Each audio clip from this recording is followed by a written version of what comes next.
I'm Robert Bell. We are here at the 2012 NAB show, speaking with senior executives of our member companies who are thought leaders in the media distribution space. And here's what they have to say about the enormous changes taking place in media distribution today.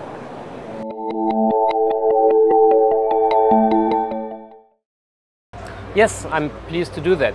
So essentially, there is a lot of change within ViaSat, coming from the field you are just explaining, being a leader in modem technology and networks. And the change really started by acquiring what used to be Wild Blue, being a service provider in the consumer broadband market, and then starting to use the advances of high-capacity Ka-band satellites, which Wild Blue did initially. And then what we are really proud of is being able to launch our own new satellite, ViaSat 1, in October of last year, which is essentially augmenting all that capacity. So it's a satellite with about 140 gigabits per second capacity, which is more than all satellites over the United States combined. And the primary business is the consumer broadband business. And the vision of the company really is using that technology to elevate satellite communication for consumers from a service of more or less last resort to a service of choice. So now, why we are here at NAB? We believe that the advances of high-capacity Ka-band can play an important role for that industry here, and essentially overlaying the consumer business with the enterprise business and broadcast and media makes a lot of sense, since it's a complementary service. The consumer business is making use of the satellite in a way that it's heavily using traffic on what we call the forward link. So you send a couple of commands to the internet, but you are downloading quite a lot of content. What we are doing here with the satellite SNG trucks is using the satellite in the other direction. So we are pushing video, high quality HD video from the terminal to the satellite. So therefore we are using the asset we have in space in a very efficient way. So that's essentially, from a company perspective, why we are here. Now, for the broadcaster, how does this service work? Is it something new and different that they've never seen before in SNG, or are they going to see pretty much what they've always seen? Well, you know, SNG satellite news gathering is around for a long time. So what is now really new is moving from Ku band to another band in Ka band. And that's the main difference, right? But the advantages being brought on by that change is that now you have a lot more capacity to use in that new band, and therefore you can do more for more customers at a lower price point. That's essentially the benefit.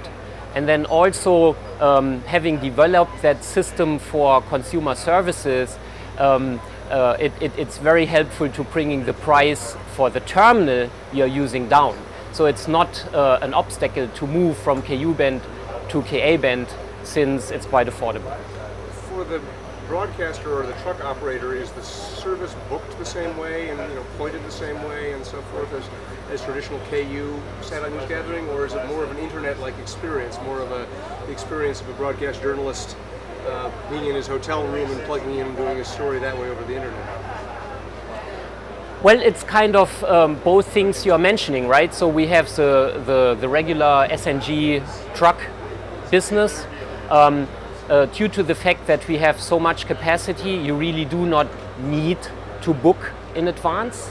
So essentially, it's a one push button operation, and once you have pointed and acquired the network, you have a broadband environment in the truck, and you can push your video back to the station. And then we also have flyaways, as you can see up front here. and that's more the internet environment you are talking about. You know, it's you set it up and you are on. The engineering of a Ka-band network like ViaSat 1's is very specific, very tight, very integrated. And this represents a different approach to the use of the network. And I'm interested in how you see this news gathering operation working with the rest of that Ka-band business, because all of a sudden you're pointing something that's not one of your 8 gateways. I think 8 is the number. You're not just pointing from a gateway to the satellites, you actually have yes, an on-the-fly application pointing at. Yeah, you are absolutely right. So it's a different environment in that industry, because in Ku-band it's an open standard system. It's applying DVB, and normally a broadcaster has a receive station at his broadcast station. In our case, it's a hybrid system using a satellite portion and a very intensive ground infrastructure. In the case of ViaSat 1, with 17 gateways which are interconnected by high-speed fiber, and from there, you know, you need to provide an MPLS connection back to the station to have end-to-end quality of service. The reason we did that is that you are able to optimize the service in the space side of the system in conjunction with the ground system, to be able to provide that kind of experience to the end users. So even it's now different for the broadcasters, they started to become used to that kind of system, since they all started using the bonded cellular systems, the backpack systems, and that's also using an environment which is actually not under the control of the broadcaster, which is a benefit. In our case is we still are able to provide quality of service end-to-end. In the cellular environment, you're not able to guarantee anything. You mentioned this as an example of an enterprise service. Are there other enterprise services planned that you're able to talk about? What we are doing on the enterprise side, you might have heard of, is also going into the air mobile market, catering to airlines, providing broadband connection in flight.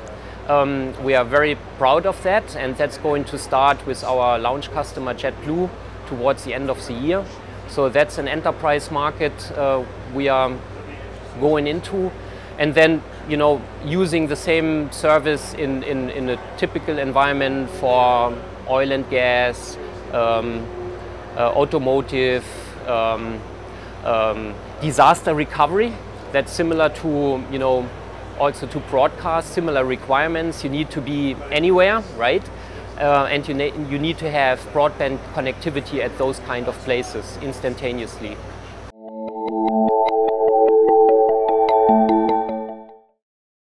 Oh, that's an interesting question.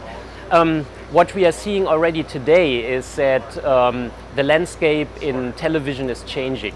The way people watch television is changing, right? There's a lot of discussion using over-the-top technologies, you know, looking at content provided over the internet.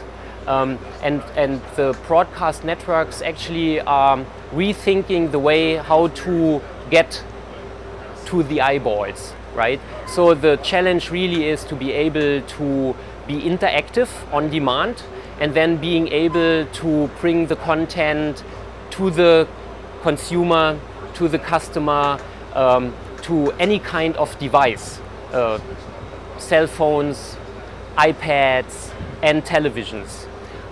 So that is changing already today. And we believe that the high capacity Ka-band technology can play an important role here. First of all, because it's a hybrid technology, so you can use the terrestrial infrastructure kind of in a cloud environment to be able to use it as a content distribution network. And then also the satellite portion can be used in that distribution environment, because it's based on spot beams. so you can localize content and bring content to a city or a specific DMA, and that brings a lot of better granularity to the broadcasters, and we will work over the next couple of years to leverage those kinds of benefits of the technology for the broadcast industry.